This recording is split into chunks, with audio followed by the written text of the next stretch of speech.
اعوذ باللہ من الشیطان الرجیم بسم اللہ الرحمن الرحیم السلام علیکم ورحمۃ اللہ وبرکاتہ۔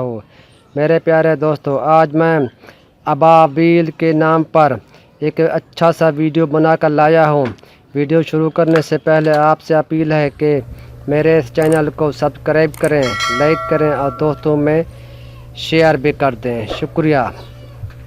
اللہ خود کہتا ہے، میں نے جو کام جس عام ہستی سے کروانا چاہتا ہوں وہ کام اس سے کروا لیتا ہوں، جیسے مچھر سے نمرود کو ہلاک کرایا تھا، ابابیل سے یمن کے ظالم بادشاہ ابرہہ کو فوج اور ہاتھیوں سمیت اس دنیا سے ختم کرا دیا تھا۔ اسی طرح یہ ویڈیو میں ابابیل کے دلچسپ حقائق کے موضوع کے بارے میں لے کر آیا ہوں۔ ہر موضوع سننے سے مزہ آئے گا، اس لیے پورے موضوع ضرور سننا۔ شکریہ۔ ابابیل ایک چھوٹا سا سرمائی رنگ کا ایک پرندہ ہے جو اکثر ویران جگہوں میں پایا جاتا ہے۔ ابابیل کا گوشت شرعاً حرام ہے اور اللہ کے نبی صلی اللہ علیہ وآلہ وسلم نے ابابیل کو مارنے سے سختی سے منع کیا ہے۔ ابابیل ایک چھوٹا سا پرندہ ہے اور سننے میں آیا ہے کہ یہ ابابیل مسلسل 10 ماہ تک اڑ سکتا ہے۔ ابابیل کی خوراک اناج نہیں بلکہ مکھیاں اور مچھر ہیں۔ اگر ابابیل کے گھونسلے کی مٹی پانی میں گھول کر پی لیا جائے تو کثرت سے آنے والا پیشاب کا مرض ختم ہو جائے گا۔ ابابیل کی بیٹ اگر زخموں پر لگائی جائے تو زخم بہت جلد بھر جاتے ہیں۔ ابابیل پرندہ کو جنت والا پرندہ بھی کہتے ہیں۔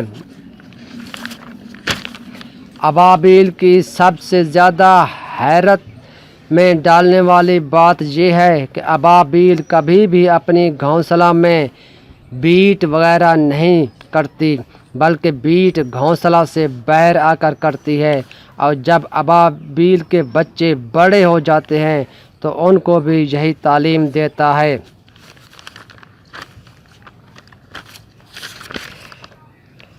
ابرہہ یمن کے بادشاہ نے جب کعبہ کو گرانے کا ارادہ کیا تو ابابیل نے اللہ کے حکم سے اپنے منہ میں کنکریاں لے کر ابرہہ کے فوج پر کنکریاں پھینکی اور ابرہہ کے فوج کو بھوس کی شکل میں تبدیل کر دیا۔ حالانکہ ابابیل اللہ کا ادنا سا مخلوق پرندہ ہے، جبکہ ابرہہ بہت بڑا طاقتور تھا۔ ابابیل کی سب سے بڑا دشمن چمگادڑ ہے۔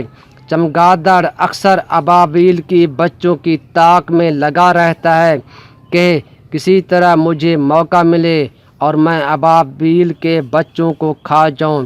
اس لیے اگر ابابیل جب بچے نکالتی ہے تو اپنے گھونسلے میں اجوائن کے پودے کی لکڑیاں لا کر رکھ دیتی ہے۔ ان لکڑیوں کی خوشبو سے چمگادڑ گھونسلے کے قریب بھی نہیں آتی اور ان کے بچے چمگادڑوں سے محفوظ رہتے ہیں۔ ابابیل کی ایک خوبی یہ ہے کہ ابابیل پرانے گھونسلے میں تب تک بچے نہیں دیتی جب تک پرانے گھونسلے کو نئے مٹی سے لیپ نہ لے۔ یہ اپنا گھونسلہ بھی بڑے عجیب و غریب طریقے سے بناتی ہے۔ پہلے یہ مٹی میں تنکے ملا لیتی ہے اور اس کو مٹی ملے تنکے اسے کہیں سے دستیاب نہ ہوں تو یہ پانی میں غوطہ لگا کر زمین پر لوٹ پوٹ لگاتی ہے، اور جب اس کی جسم میں اور پروں میں مٹی خوب گھس جاتی ہے اور یہ گھونسلہ میں آ کر اپنے پروں کو جھاڑ کر کچھ مٹی کو پروں میں ملا کر اس مٹی میں گھونسلہ بناتی ہے۔ ابابیل کے بچوں کو جب کبھی یرقان کا مرض لاحق ہو جاتا ہے تو یہ ہندوستان آ کر خاص پتھری چھوٹی سی لے جاتی ہے اور اس پتھری کو اپنے بچوں کے اوپر رکھ دیتی ہے، جس سے ابابیل کے بچے یرکان کی بیماری سے صحت یاب ہو جاتے ہیں۔ چنانچہ انسانوں میں جب کسی کو یرکان ہو جاتا ہے اور ان کو یہ پتھری دستیاب نہیں ہوتی تو وہ ابابیل کے گھونسلے سے اس کے بچے نکال کر یرکان کی شکل یا زعفران کے رنگ میں رنگ دیتے ہیں اور ان بچوں کو دوبارہ گھونسلوں میں بٹھا دیتے ہیں۔ جب ابابیل آتی ہے اور اپنے بچوں کو پیلا دیکھتی ہے تو سمجھتی ہے کہ گرمی کے سبب ان کے بچوں کو یرکان ہو گیا ہے۔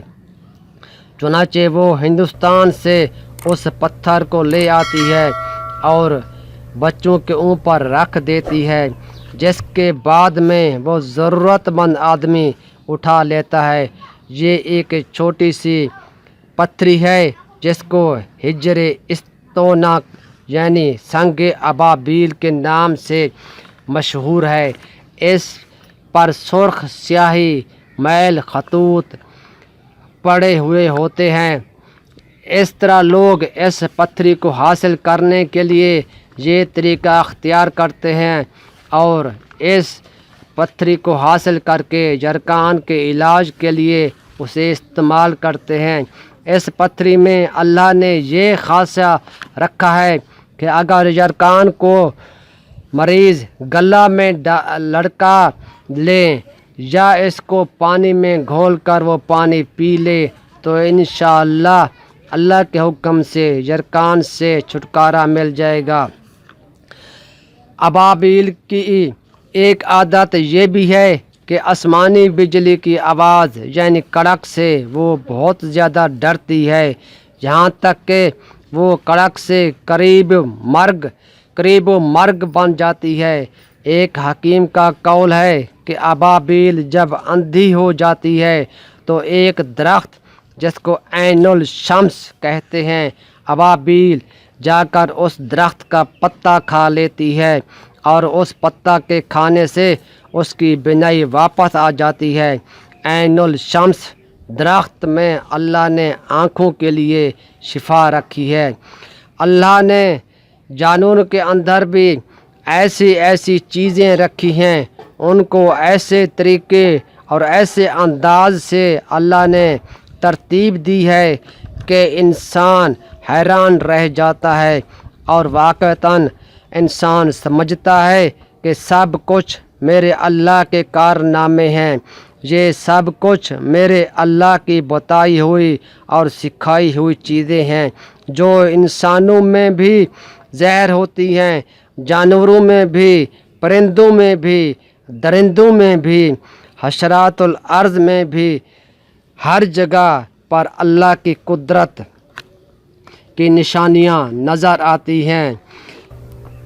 ویڈیو اچھا لگا ہے تو لائک اور شیئر کریں۔